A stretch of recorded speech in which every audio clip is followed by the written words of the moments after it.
up to today is how to build your thought leadership and influence people. And we're pretty excited about this. This is Sarah Hunley and myself who will be co-leading. Let me go ahead and shoot back over to Sarah. Sarah, why don't you say hello to everybody and introduce yourself?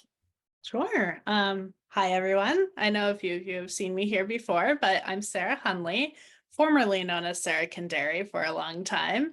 I am a CSM, so just an IC at Donut. I've been in CS for about 3.5 years now, and I definitely transitioned from an interesting background. I started in animation, and then I went into a support route, and then briefly did like some sales support type roles, and finally landed in customer success. So I definitely had a journey to get here, but it's been a great journey, and definitely super glad to be here and super glad to be helping people to kind of gain that confidence to be a thought leader. I know it was a really intimidating thought for me. And, I wish that I had a little more support when I tried it the first few times. And that's why, this is something that's really important to me personally. Awesome. Awesome. All right, let me go ahead. I'll share my screen again and let's dig in. Just to go back just a moment, just to cover, like we did talk about that we are recording, that this basically how you can raise your hand and really this is a place for continuous learning and insights. That's what the whole community is about. And you'll have an opportunity to build your network too. All right, so how to build your thought leadership and influence people. What is that even about? You know, a lot of people post on LinkedIn or write blog posts or create newsletters. And, we started thinking about, there's so many things out there about how to optimize for the LinkedIn algorithm and things like that. And it's like, yeah, that can be important if you're trying to get your thoughts out there. But maybe it's more interesting to even talk about why we're doing this, right? Because ultimately as you develop your thought leadership, and it doesn't happen overnight, right? Like this is something you do over time when you are reading books or talking to people, reading articles, attending webinars, participating in communities like these. And so through, part of it is understanding that even at an early stage, early in your career, you are actually not just learning, you are developing your thought leadership even then.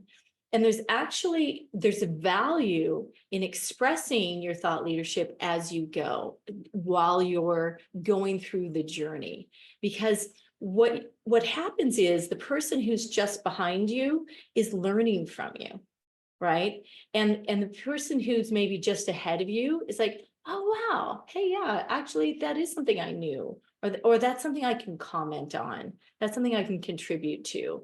And it provides everyone a way to interact. And so we started thinking about just what thought leadership is, right?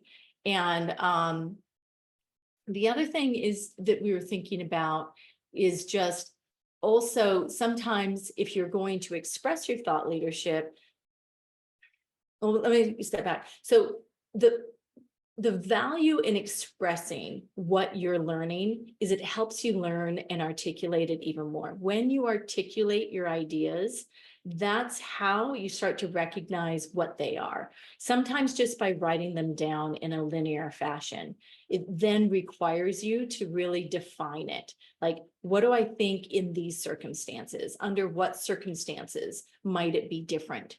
And getting perspectives from other people, right? So it's almost the act of sharing with someone else that you learn more about what it is that you've experienced and what you learn and what you know. So Sarah, what are some thoughts you want to add to this? Absolutely. I mean, thought leadership is about starting the conversation. And getting input from other people not just helps you learn, but it helps you network. It helps you ideate, and you get a bunch of perspectives that you normally wouldn't have access to. So, your why is definitely a big thing that needs to be taken into consideration, where it's like, am I looking to secure a new job? Am I looking to get a promotion? Do I just want to learn? But these are things that you kind of want to decide on, why am I even doing it? Because that's going to kind of drive what type of communication you want to prompt from your thought leadership. For example, I've used it for job search purposes in the past, and I've gotten my last two jobs by being a thought leader on LinkedIn. And ultimately, understanding your why is going to really help you drive the type of conversation that you need to achieve the goals that you're striving toward. I think it's one of the most important things to consider when diving into this. Yep. Hey, Trevor, you have a thought or a question? Yeah, can you hear me this time? Yeah. Okay, cool. Sorry, it was messing up the past couple times. I really want to highlight what Sarah's saying, especially for those of you who might be in here and thinking, oh, I'm looking for work. Why do people want to listen to me? Think about it this way. If you put out your thoughts, you're in the public sphere more often. People will recognize your name more. People will see you more. They'll think of you more when they hear of a job. They're like, oh, I saw that, Sarah or Trevor or somebody was posting, oh, maybe I should let them know about this thing, or and like Sarah was saying, I've had it to where when I finally got over my hump of no one wants to hear what I have to say, random people I haven't spoken to in years started hitting me up and being like, oh, hey man, like I saw you post this thing, like how are you doing? Let me like see if I can help you out. So like I don't want people in here who are like me beforehand discounting this because you're out of work, you don't feel like you have anything to contribute. Awesome. That's such a great point. Thanks, Trevor. Ashrutha, did you have a comment or a question? Yeah, it's funny enough. Me and Jill had a one-on-one earlier today, and we were talking about this. Oh, great. It's like kind of coincidental because I didn't realize that this was, to do with having a voice on LinkedIn, but we were talking about job search and how maybe posting on LinkedIn about our opinions might be a very long-term approach to getting a job, and it might be a bit of a commitment in terms of time. So these were the challenges that we were discussing, and would love to hear thoughts on that. If it is actually a long-term approach, or if it's been a short term and like you're gaining short-term benefits out of doing this. 100%. It's definitely a timely thing for it. I know a lot of folks are looking for work right now. I just wanted to make sure we didn't miss Meg's question in the chat as well, where Meg asked, like, can you tell us more how that happened? So one of the two times that I was looking for work, I was posting regularly on LinkedIn. This was when I was laid off, so I had nothing going on. But in my LinkedIn posts, I actually was getting DMs from folks saying, hey, my leadership saw your post and we're looking for a CSM. Job's not posted yet, but they saw that we were connected. Would you be interested in this role? And so I was getting these leads for jobs that were not even posted yet, because leaders were seeing these posts just expressing what CS was to me. Because as we all know, customer success looks vastly different depending on the company, the industry, etc. And so putting out what CS means for you personally markets you to the employers that are looking for that type of CSM. And it's free marketing for yourself, quite frankly. It's a little bit of a time investment, but it's absolutely worth it, because expanding your network by contributing to other people's posts, by writing your own and replying, being part of communities much like the CxXchange, it gives you the type of visibility that is invaluable when it comes to things like a job search. And it also builds your credibility if you're looking for a promotion. It's just one of the best things that you can do. Awesome. Trevor, before we go to you, I wanted to call on Christine. Christine, I hate to call you out, but I want to actually. I'm going to call you out. Yeah, But I I was wanted nodding my because, head all through this. yeah, I know, but also because, I mean, you've not only been posting regularly for a while, but you also have a podcast, right? Yeah. And so I wanted to hear from you kind of what the difference is between, you know, say posting on LinkedIn or putting together a podcast, and like, why do you do it? The LinkedIn posts, I made a personal choice about, I don't know, 3 years ago, that I needed to be more involved. Oops, I lost my video. And the basic structure for that was really, I started out small by just following specific people and making comment against their post. And then I started making a lot more of my own. I did my own 30-day challenge where I posted I didn't do it on the weekends. I posted every weekday for a month on something. And then I went ahead and decided I needed more. That the conversations that we were having primarily on LinkedIn, I post in a couple of other places with longer articles and things, but the baseline of the conversations that we wanted to have around the one-to-many, around customer education and customer marketing, led to the podcast, because we were just having really interesting conversations and no way to share them. So the podcast was born from the fact that Shannon and I wanted to share those conversations. And that was the easiest way to do that.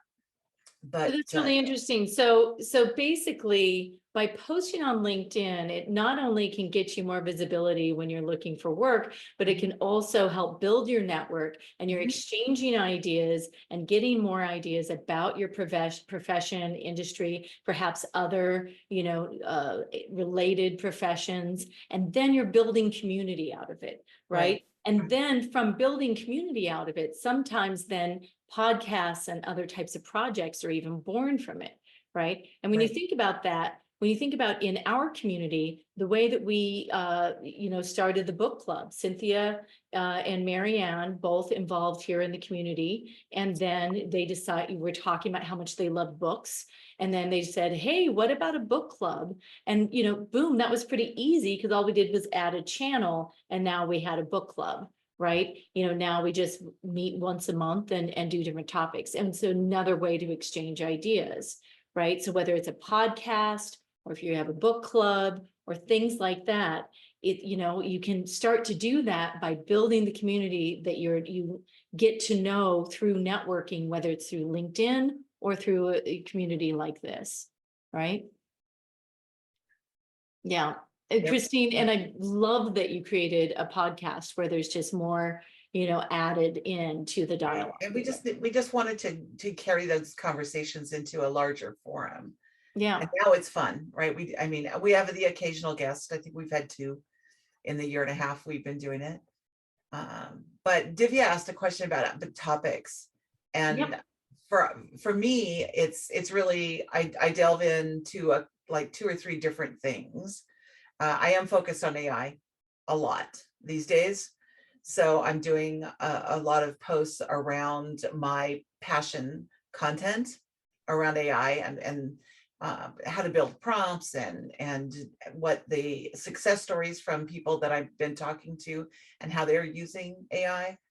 And I'll post out those kinds of things on a pretty regular basis. And then I'll talk about the other types of content, like the conference that was just over. I'm getting ready to do a couple of really big posts that delve a little bit more deeply into the content from the conference, from both days of the conference. And I'm getting ready to post the next mixology this week, and one of my posts there will launch Passion Project 2024 with collaboration. Right. and content councils and stuff. So for me, it's really about taking my passion projects and really elevating them to my community so that I can get Mhm. feedback from people and have some of those discussions that Mhm. lead to other conversations. Well, and actually, as people are asking for ideas, that's something that we're actually going to help people with in the VoiceVanguard channel in our Slack channel. Oh, And this nice. is something where we're going to help people over time. You won't have to get all of the answers to all of your questions tonight in the session, because we're going to be helping you as you go along. If you want to think about how to develop your thought leadership, besides joining the book club, and we have the second meeting next Monday, besides joining a collaboration group, which we were talking about last week, and there's information on our website about that. That's a way of building your network, meeting with other people, kicking the tires on ideas, that sort of thing, right? Or coming to SuccessHour, or you know, contributing in the channels in the Slack community. We'll also in VoiceVanguard, and I'll show you in just a minute, but we'll also be posting prompts. You know, you can also in the channel, you'll be able to say, hey, I'm thinking about this. Does anybody want to give me feedback on this idea or this post? Or, hey, I wrote this post. I'd love your feedback on it. You know, things like that, right? Or if you're not ready to post yet, that's fine too. We'll give you ways to do comments on posts, and we'll share with you how to do that. So that there's a way, and frankly, that's how, well, first of all, I get completely sidetracked every day with writing comments on posts because I get so much from exchanging ideas. I mean, you'll see that I'll write almost novels. I go to the limit on, like, it's, I think 1,250 characters you can put in a comment, and I run up against that regularly, right? Because I really love exchanging ideas with people, right? And that's something you can do too. And then you can even take that sometimes and turn that into a post, right? You know, there's ways that, you know, once you start to get more comfortable with exchanging ideas with people, and I don't even think of LinkedIn as a public place. I know that it is, but I really think of it as another way to have a conversation with all the folks here in the community that I've, you know, grown to love. And that's how I think of it. I don't think of it as public. I think of it as my community that I'm expressing and sharing ideas with. So hopefully one day you'll get there too. But Trevor, did you have another comment or question? Yeah, just very brief, because I Yeah. know the chat are still talking about it, especially as job hunting. One final little thing to think about is think about it this way. If you apply to a job and let's say you're in competition with someone else and the recruiter's having a hard time figuring out who they want to talk to or interview or whatever, if they see the other person and they're like, oh, I don't really know, I don't have anything to go off of, they don't really post or talk about anything, I don't know what they think. Meanwhile, you do that, it could be a differentiator for you. And to answer some of the questions in the chat, combine it with what Christine's talking about. If you don't know what to come up with, or the thing that Jan is about to announce with VoiceVanguard could help, but also AI could help. You could just talk to them and be like, I want to talk about X, Y, Z generally, and then just kind of go back and forth and help brainstorm with it, you know, what you want to actually talk about and post. Right.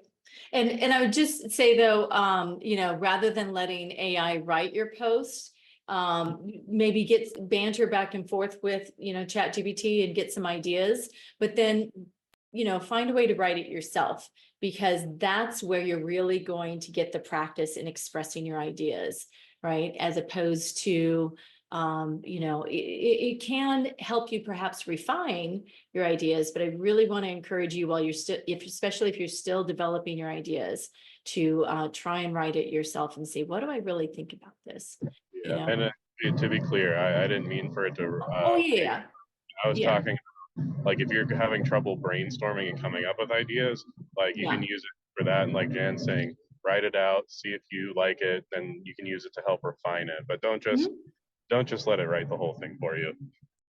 Right. Yeah. Hey, Jan, I want to jump in there too, because Yeah. I'm glad you brought it up too, because I think that was a little bit of a confusing recommendation with AI, because I do think that generic posts aren't going to make you happy and aren't going to attract any attention from anybody. And I guess you shouldn't really want to attract attention anyway. You really, I was just talking to somebody about this tonight. When I write my post, I'm writing to like 5 people that I know. That's how I write them. I'm like, I'm like, this is who I'm thinking of. And then whoever responds, I love the feedback. And if you follow somebody, I would recommend following Devin Reed.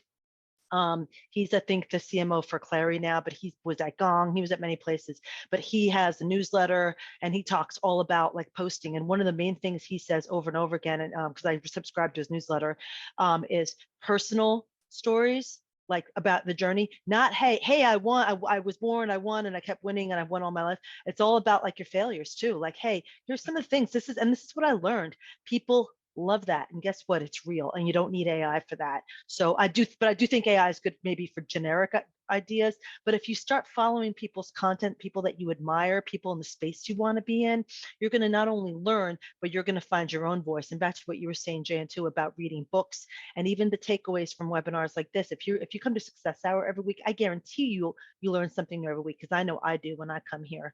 And that's going to give you ideas. And the stuff that comes from you, it's going to sound like you, it's going to be you. That's how you find your voice. So I think that's important to highlight. And to that point, before we go to you, Neil, Diana De Jesus, she started in her early days in customer success. When she was transitioning into customer success, she would go to webinars or listen to a podcast, and then she would just write about what were the key points, and she would write a post about it. And eventually she ended up with a website. She ended up becoming a CSM, going into customer marketing, basically. Now she's a consultant and she teaches others. You know what I mean? Like you can see almost her whole journey in what she has written through LinkedIn and TikTok and other things.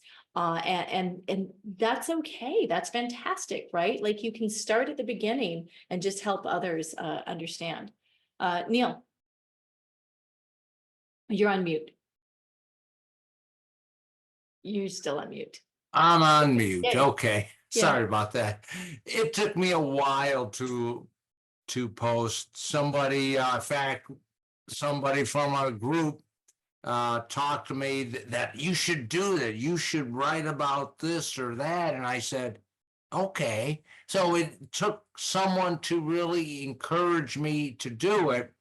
And when I write about me and my background of what my beliefs are with customer success. I also follow many people. Christine gave me a boatload of people to follow. Bob London is one of them. And I seem to really relate well to what Bob says. And so sometimes I'll put some of his ideas in mine, but it just comes from me. It's natural. I don't want to spend hours researching, because that's not what I want to do. I just want to let people know, hiring managers is like, you know what? I know about CS. This is where I'm coming from. This is my philosophy. So if you want to sit down and talk with me, you know who you are getting.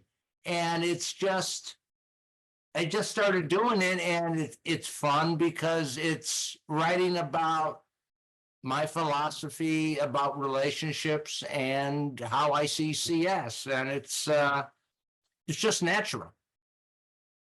That's awesome. Yeah. And I've seen some of your posts and they're great that way, because it's, you're in the midst of looking for a CSM role, and you're relaying, what you see in the CSM profession and how you approach it. So yeah, absolutely. It's to what Trevor's point was earlier.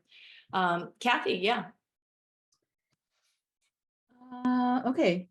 Am I on mute? I'm not on mute. Yay. I was just going to say that if you're thinking that you have to like think up something to write about, just hang out on LinkedIn or wherever you read about work stuff or any stuff really, and you'll start getting ideas. You'll want to respond to something. Like you don't have to force the ideas to come from somewhere. I think it'll happen naturally. You'll say, I have something to say about this, and then you can. So Yeah. it's not, doesn't need to be that intimidating. It can be Well, pretty organic. And then that's a great point. And I'm actually going to share the screen to go look at VoiceVanguard, but for a second, the channel. But really, really the value in doing this is building up your network, building up your community, and identifying what your expertise is, what your perspective is. And this is something you can take to your company and how you're working with others, you know, or if you become a leader and you're managing a team, or if you're an individual contributor and you're working with others, you know, how you approach, you can get ideas for how you're working with your customers, right? So all of these things are part of what we're advocating and talking about. We're not talking about sort of vanity likes and things like that. We're talking about contributing and learning, you know, in terms of your thought leadership and where you are as an individual in our community and in our profession. So what the great thing about Sarah, who works at Donut, is we're using Donut as a prompt, and we'll have a prompt in here a couple of times a week. One prompt a week will be about whatever the topic is for Success Hour, because especially if you join the Success Hour, you're going to have an experience of that. So that could be a natural topic that you could write about. And another will be different topics that, you know, either as an individual contributor or as a CS leader, you might find interesting to write about. You can write about these prompts or not. But also, if you're posting in the CxXchange LinkedIn group, we're going to choose up to 3 per week that we'll recommend for others to read, right? So if you're getting to a place where you're writing some really great contributions, then we'll go ahead and recommend it out to others. And so that's something to aspire to if you aren't there yet. The other is that's a place where you can, you know, comment on the other topics. You know, perhaps someone else wrote about the Success Hour session and you didn't write about it, but you want to comment on it. You can comment about your experience of it or some insights you had, right? It's a way to get started, but it's really important with how important the written word is, how important it is when you're expressing yourself in your career, in your profession, you know, to be able to generate your thought leadership and to think about these things and be able to articulate your ideas, right? And that's what we're really hoping you get from it. So this is where you can join. We have 28 people already here. And, you know, as many folks that want to join, feel free to join this. Also in the slides, there's some additional information here about, you know, kind of the process, but oh, was I not sharing this the whole time? You weren't, but it's okay. I got your back. The whole time I wasn't sharing it. I feel like she thinks she's sharing her screen. Oh no. Well, thank you. I did ask Sarah to have my back, and she does have my back. But you know, that's the thing is that's what we do for each other. All right. Absolutely. Let's actually go to breakout groups. Oh, And Jan, could I highlight 2 more things that happen in this channel? Yeah. So something that I want to make sure that folks see is there's this request an intro button here as well that I think is really neat. So if you see a topic that you're interested in, and you can reply with your thoughts and have, you know, a back and forth to kind of ideate here in Slack. But if you're more of I like to chat with people and talk it out, you can click on request an intro, and this will actually say someone here is ready to chat. And once a second person clicks on request an intro, then you'll be introduced with that second person who clicked that. So me and Kat got paired up because we both requested an intro, and we're going to meet later this week to talk about thought leadership more. I love that. I didn't even know that was a feature. It is a feature. And then another piece here too is you can add topics. So if there's a topic you want to post about, but maybe want to get some additional, you know, conversation going here in Slack, ideate with people on Slack, because I know it can be a bit of a jump to go from Slack to LinkedIn, where it can feel a little more public. But if you want to talk about it in VoiceVanguard, you can actually add a topic to this queue and it will come up in one of our regular topic prompts. So you can click on add topic and add something that you would like to talk about, and I'll make sure that it gets sorted into the topic queue for us to chat about. Awesome. I love that. Okay, so hopefully everyone has downloaded the breakout group questions so we can take notes. And we also have the breakout session questions here on the slides. And basically, we're just talking about, how you might go about starting your thought leadership, or maybe you have, and you can share some tips. And then also, if you do have any suggestions for VoiceVanguard and things you'd like to see.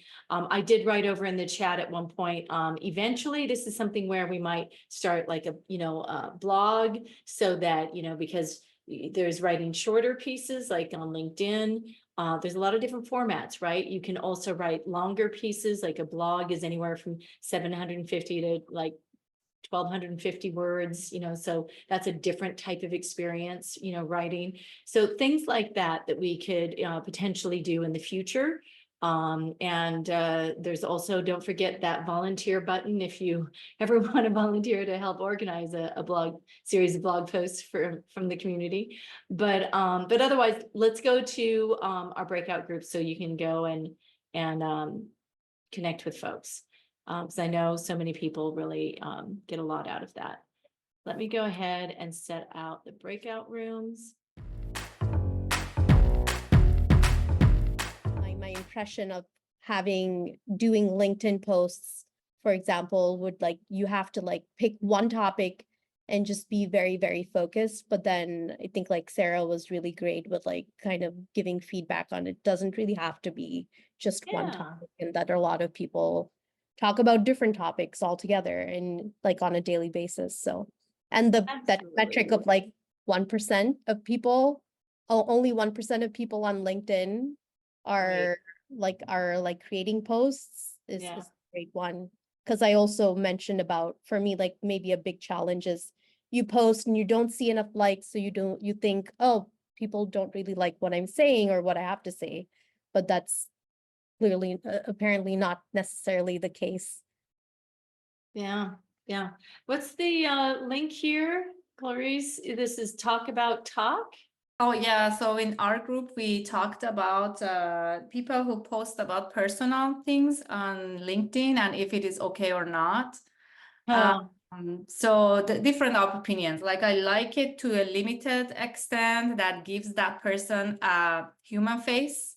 Then the connection is more meaningful afterwards. But then I remember this podcast that Andrea talked about how much you should share in a work environment, and LinkedIn is a business related as well. So I I thought that maybe it's helpful for others too.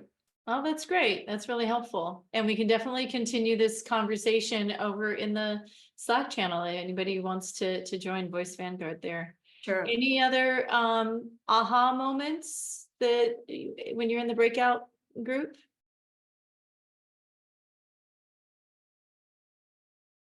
I gotta say, over in the chat, Ronald, I really appreciated that you were mentioning that you were actually sort of reconsidering perhaps writing on LinkedIn. Sort of curious what you're thinking about with all of that. Yeah, that's actually something that we were kind of talking about in our group. One of the big things that I've kind of noticed is that I grew up with a lot of people that are smarter than me, and I'm always assuming that, because especially when you join these communities, right, talking with people like you, over at Success Managed, I've been talking to Brad and all the panels, right, you assume that everybody is at that level. And I mean, yes, there are a lot of people at that level, but there's a lot of people that can still either learn or get a reminder, or they could use a reminder. Not everything is supposed to be the mind-blowing revelation that you get in a lot of keynote speeches. And so actually, so I was kind of thinking about kind of starting from there. or doing some kind of prompt where I try to keep a message under X amount of words, right? Obviously that's kind of recreating Twitter, but just in a way where if you think of it like like an elevator pitch, because I'm also very long-winded. I don't know if you can tell. But so that's pretty much like answering your question. One thing I did want to highlight though, Priscilla had mentioned in our group that thought leadership is essentially kind of like your uniform. It's like your own personal brand that you're putting out there. And I thought that that was a really nice way to kind of look at it. This coming from a guy where this is the loudest shirt that I own. Like I don't have logos, right? Everything is typically a collared button down. So if there's another way to show off the multitudes that we all contain, this is another way to do it. That's great. That's great. Well, and I get what you're saying about the intimidation factor and that sort of thing, because I am always intimidated by others. So I think we all, have people that we look up to and say, oh, I'm not like that, right? But at the same time, I really encourage folks to just think about it as this is our community. And when we're posting in our LinkedIn group, or when we're posting in our Slack channel, we're here together to support each other. And so, if that helps you at all, I know that that'll help me. But thanks so much. I know people are starting to have to take off here. Trevor, do you want to finish us out here? Oh, you're on mute. That I don't know if they're still in here. Jen, are you still in here for my group? I think they had something. Yeah, that you I'm didn't here. say. Oh, great. Yeah. I'm gonna pick on you, Jen, because you kind of do this for work. I kind of was hoping you could tell people what you were saying about you can get personal, but don't get private, because a lot of people are talking about how they're not super public people. They don't want to like post too much about themselves, etc. I like the point that you made with that. Yeah, Yeah. yeah, no problem. Thanks. Hi everybody, Jennifer from New York. So I do this for my current living. I work with large wealth management organizations, sometimes 10,000, 12,000 users, and we develop programs to help their advisors build their business on social media, and they're very regulated. But one of the questions that we get a lot, so I know a lot of users or a lot of like people on LinkedIn are concerned, like how do I not overshare? And what we tell them, especially our clients in like Europe who are very concerned about their privacy, is there's personal and there's private. So an example of personal is like your hobbies, like you hike or you volunteer or you like to fish or golf. Those are like personal hobbies that you would share on a networking event, or someone that, you're in a meeting, a business meeting or something. Those are nice things to talk about. Those are things you want people to like remember you by. If you're from a special place or you like to cook a particular food. But private is more along lines that you're getting into more of an intimate relationship or intimate conversation, and those also include confidential information, and that's kind of some of the topics that you want to definitely avoid. Anything that's controversial is something that you want to avoid. If you have to think about it, like I wonder if this will be okay, I would advise you to just not do it if it's like that type of topic. But if a lot of people they're not sure, but it's totally a great activity to engage with your network beyond just professional content, where you're posting like, hey, I went for a hike, and that sort of thing. But don't say I went for a hike and I made out with my like significant other. Like no one wants to know. So like TMI is also very private. So like just that's kind of what I shared there. But that question comes up almost every introductory call we have with the new program. Well, that's really, really insightful. Thank you. Okay, Kathy, you will be our last one. We'll be closing it out with you. All right. I'm sorry, I just can't shut up. No, it's great. It's great. Okay. So I want to get other people's opinion. I have a feeling like if the big influencers, the people we all see a lot, posts and stuff from have a crisis in their life and they post about it sometimes and get a lot of positive, supportive reactions. But I have a feeling if I had a crisis and posted about it, no one would care. And I think it depends really on who you are. But maybe I not. would challenge that Yeah. because I used to post on LinkedIn. I would get very little engagement, like maybe 1 or 2 likes from people that I knew, no comments. But the moment that I brought up a little bit of a vulnerable moment for me, which was when I got laid off from my company Aware, this was back in 2023. That post was the second most viral post I had ever made. Oh my gosh. And I think it had like 60,000 views, hundreds of comments of support, people reaching out for help. So I think, and this goes back to what I had mentioned in our group, that a lot of people just kind of consume LinkedIn. They don't actively participate. Yeah. But if there's a moment where someone feels like they have support to offer for someone else who's in a vulnerable position, that's when you start to really understand how many people are seeing your content.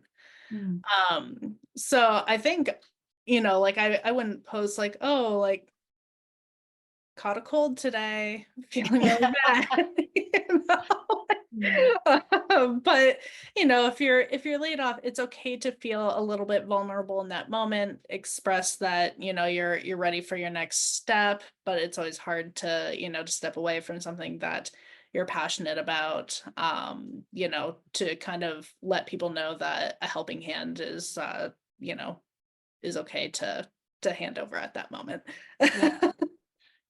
Thank you so much. I really appreciate, thank you for weighing in on that, but just, for all of your contributions today. And I hope that this is another way that we'll be interacting with each other, both in the larger group of us and me with you as well. And I really look forward to all of your contributions. So again, questions are as helpful as, the answers. If you don't have the questions, what do we have to answer? Right? It takes 2. Excellent. So thank you so much. And next week, we're going to be talking about community. And we're going to have a number of different community leaders here talking about community. So and Kishla, who's here today, is going to be one of the community leaders representing Success in Black, and we'll have a number of others. And so that'll be a really interesting dynamic. And Priscilla will not be able to be here, but you're going to have Cynthia here for Latinos in Success, right?